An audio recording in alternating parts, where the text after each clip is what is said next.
got anything else you want to talk to me about? Nothing right now. All right, man. Mr. Williams, you did. Whatever. You were wonderful today. Listen, Yes, sir.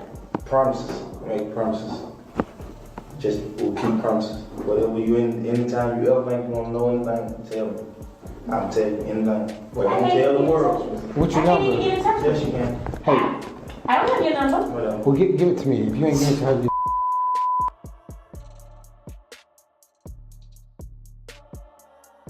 Yeah. okay. He said that phone works. It's my phone. Okay, but you can give it to him real quick. Because some people, man, Baby, you can get that motherfucker a heartbeat. You gotta I go buy me a phone and you already gonna have it now. do you want me to give you my card or you don't want my card? Because well, some people don't, and when they're in jail, they don't want to have like the cop's card because they worry that, oh, they got. Young Thug's situation has completely divided the hip-hop community, and what we're seeing play out right now is honestly one of the most dramatic falls from grace in recent rap history. The whole thing started back in 2022 when Thug got arrested after his record label YSL got tied up in a massive RICO case with all kinds of charges related to gang activity and violence. After spending 2 years locked up, he managed to walk away by taking a plea deal, which seemed like a win at first. But then everything changed when conversations he had while he was inside got leaked to the public.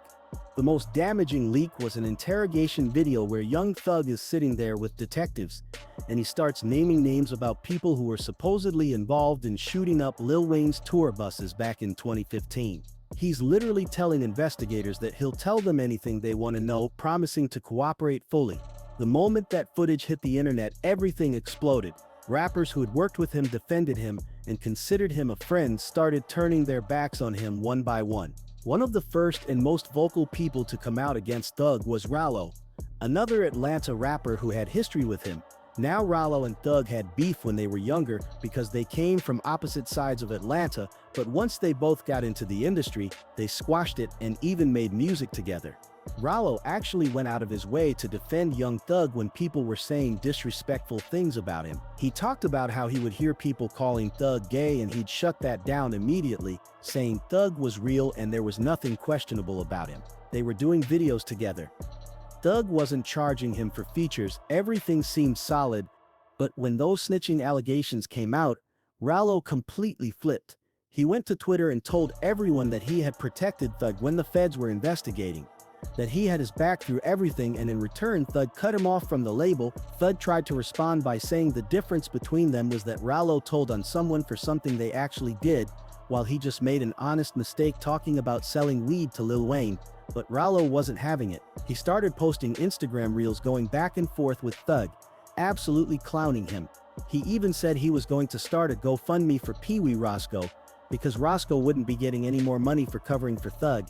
In one video he's talking about how Roscoe lost his Section 8 housing and calling it a sad day in Atlanta, making fun of the whole situation. Rallo didn't stop there though. He went live with WAC 100, 6ix9ine and DJ Akademiks to really go in on Thug. He's talking about how Thug went from being a snake to a spider and now he's a rat, asking how many different forms this man is going to take. He's saying Thug is like a transformer, constantly changing what he is and questioning how you can be all these different things when you're supposed to be keeping it real in the streets. Then you've got Sauce Walka coming into the picture, and he's had issues with Young Thug for years. Way back in the early days, Thug was trying to make moves in the Texas rap scene, and Sauce felt like he was exploiting their culture. They had a heated confrontation after a concert in Houston back in 2014, and things never really got resolved between them. Sauce even called out Thug for trying to insert himself into beef between Texas rappers when it had nothing to do with him, telling him to stay in Georgia and mind his business. He was calling Thug out for acting tough and talking about street stuff but not actually being about that life. Sauce also tried to expose Thug for being broke after losing everything due to his legal troubles, talking out how he used to have this crazy house with a pool in the living room and asking what happened to all of that. When the snitching allegations came out, Sauce jumped all over it. He went to Twitter and started breaking down how in the streets, a snake is just as bad as a rat because they both prey on people who trust them. He's talking about how snakes have no backbone, no loyalty, no principles, and that's exactly what Thug is showing. He made another tweet saying these are the people everyone was idolizing while hating on him, and that people saw the signs years ago but ignored them. He's bringing up how his crew TSF stood tall in court without snitching on anyone. Sauce made a whole Instagram reel about accountability, saying that black folks and rappers who had been hating on him for years need to stop being quiet now. He's talking about how people are trying to make excuses saying what Thug did didn't lead to this or that, but it actually did. He uses this analogy about making reservations, saying when you make a reservation at a restaurant or for a car, you're planning to show up and you don't want to break that trust. He's saying that if you're making promises to tell on people after you've already done some telling, that's like booking another date to snitch even more, and you can't do that. Now, one of the most interesting reactions came from Lil Woody, who's a rapper and comedian that played a huge role in the YSL RICO trial. Some people say he was actually one of the main reasons Thug managed to walk away from those charges. But Woody came forward and called Thug out for being a snitch, and he said he knew about it the whole time. In his video, he's talking directly to Thug, saying he loves him and nothing's gonna stop that. But Thug messed up by letting Pee Wee Roscoe get on the internet and call other people rats when Thug himself was doing the same thing. Woody says he's okay with being called a snitch because he knows what he did and what he's been through, but he's mad at Thug because he's been protecting him this whole time. The really emotional part comes when Woody talks about one of his friends named Kenneth Lamar Hurst, who went by Kenny Boo. He's breaking down crying, talking about how Kenny Boo never hurt anybody, never took anything from anyone, never condoned any violence. But Kenny Boo got killed in the war between Yorcell and their rivals while Woody was locked up in federal prison fighting a gun charge because he wouldn't say anything to protect Thug. Woody talks about how the same ATF agent that Thug was cooperating with tried to get information from him, and when he refused and said Thug didn't do anything, she put federal charges on him. So while Woody was in federal custody fighting his case and refusing to cooperate, his friend got killed, and he's been holding all of this in for years. He's asking people if they really think he's scared of anybody after everything he's been through. The situation with Lil Baby is particularly messy because leaked phone calls showed Young Thug talking negatively about him behind his back. In one call, Thug is saying that Baby is a rat and that he stood up in court and cooperated, but somehow Baby is still rocking with QC and his label after taking a stand against them. Thug is saying he doesn't care if QC helped put him on. A rat is a rat regardless of what happened. But here's the irony in all of this. After the snitching allegations against Thug came out, Lil Baby completely cut ties with him. Word is that Baby stopped answering Thug's calls entirely and wants nothing to do with him anymore. Thug realized that Baby wasn't rocking with him anymore, so he tried to make things right by posting a tweet that said what's understood doesn't need to be explained, and that he's with Baby forever. But he deleted that tweet after just 3 minutes, which shows how awkward and strained their relationship has become. QC didn't stay quiet during all of this either.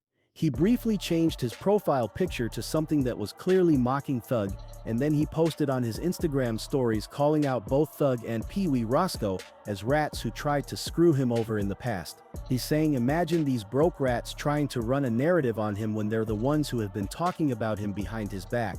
QC made it clear that he's not a street dude, he's a tax-paying citizen, and he's never been in a courtroom or sat in an interrogation room running names to the police. Then there's the Kendrick Lamar angle, which adds another layer to all of this. One of the leaked calls from when Thug was locked up showed him being salty about Kendrick turning down his request for a feature on his upcoming album. Thug is complaining that Kendrick gives verses to everyone else but won't give him one, even though he's a superstar and they're gonna go #1 with the album. He's questioning why Kendrick wouldn't want to do a feature when other big artists are calling him for songs. At the end of the conversation, Thug says that's why Kendrick will never be bigger than Drake, which is interesting timing given everything that happened later. After the snitching allegations came out, Kendrick ended up speaking on Drake and Thug and other Atlanta rappers during his verse on Not Like Us. He's talking about the Atlanta scene and how Thug made people feel like they were slime in their heads, and even the people closest to him are going against him now. Speaking of people close to him turning, Gunna is another example of that. As soon as Thug got out of jail, the first thing he tweeted was a shot at Gunna saying stop talking like they're friends on the internet, because he doesn't know him. That tweet didn't stay up long, but it caused problems immediately. Gunna responded in his song Prototype with a line about someone who tweeted his name and how it must have been a typo, and he's praying the cash can recycle. It's a clear subliminal diss back at Thug for trying to distance himself publicly while still trying to maintain some kind of relationship. Another one of Thug's close associates who turned on him was Yesel Mando, who went live on Instagram to tell everyone that Thug is definitely a snitch and that he's been brainwashing Pee Wee Roscoe to always defend him no matter what. Mando is saying it's crazy that someone just beat a RICO case and came home but is still talking about rats instead of being humble and thankful.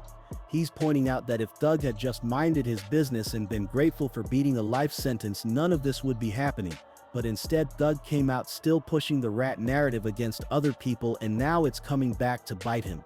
Mando talks about how Thug has brainwashed people to the point where even when they hear things with their own ears, they still defend him. He's breaking down how if you sit down with police and start naming names, that makes you a rat, plain and simple. And the fact that Roscoe did 10 years based on something Thug told investigators just makes it worse. Charleston White had a field day with all of this, making multiple videos humiliating Thug and using the situation as material for his comedy shows. He reacted to the interrogation video saying he prophesied this would happen, that he told everyone young Thug would tell if they kept him locked up long enough. He's claiming he's the new prophet because he predicted exactly how this would play out. Charleston points out that everyone else who was involved in that case came out humbled by the experience, but Thug came home with pride and arrogance. He references the Bible saying pride comes before destruction in a fall, and we're now watching Thug being destroyed by his own pride. Charleston went even harder during his interview, where he broke down how there's nothing you can say in an interrogation room that actually helps someone, because every question is designed to build a case. He's asking how can you maneuver questions when you don't even know what they're going to ask? And how is it helping when Roscoe still got 10 years despite Thug allegedly trying to help him? He points out that Thug said he gave Roscoe the gun, which is actually helping to convict him, not helping him get out of trouble. Charleston compares this to Gunna, who only said yes ma'am during his cooperation, versus Thug who gave detailed information. He even goes as far as to mock Thug's appearance, talking about old pictures where he says Thug looked ugly and ashy with bad teeth, basically saying he always looked like a rat, so it's not surprising he became one. A Toronto rapper named Top 5 also weighed in during a call with Academics, and their exchange really shows how conflicted people are about this situation. Top 5 brings up that there are a lot of snitches in the game right now, and when Academics asks who he's talking about, Top 5 says Young Thug. Academics tries to defend him, saying Thug isn't a snitch, he just made an honest mistake, but Top 5 isn't buying it. He acknowledges that he loves Young Thug's music, that the music is fire, but at the end of the day, facts are facts and Thug is a rat with a dress. He points out that Thug had a 2-hour interview with police where he was cooperating. And you can't just brush that aside because you like someone's music. Even Yak Gotti, who was co-defendant with Young Thug in the RICO case, had to address this situation because Thug dropped a snippet from a song where he mentioned Yak, saying he tricked him for some years because he didn't know he was telling. Yak was confused by this, and during his interview with DJ Vlad, he's asking who did he tell on? Whose paperwork is he in? Who did time because of something he said? His lawyer even made a statement saying Yak didn't say a single thing about Thug in his interviews with police, and that Yak had the opportunity to turn on Young Thug during the trial to get out of the case easy, but he never took it. Yak stood tall and took it all the way to the jury, but Thug is still trying to paint him as a rat for some reason. Then came the most heartbreaking chapter of them all, the one Memphis still hasn't healed from. The murder of young Dolph happened in broad daylight, right in his hometown, the city he loved more than anything else. Dolph pulled up to Makeda's Homemade Cookies, a local black-owned business he'd supported for years. He was literally just there to grab treats for his mother. That's when 2 gunmen ambushed him outside the shop, opening fire before jumping into a getaway car. The attack was caught on surveillance cameras, and just like that, Memphis lost one of its most respected voices. Now, here we are today watching CMG fall apart from the inside. Black Youngsta is officially out, making posts about fake loyalty and fake brothers.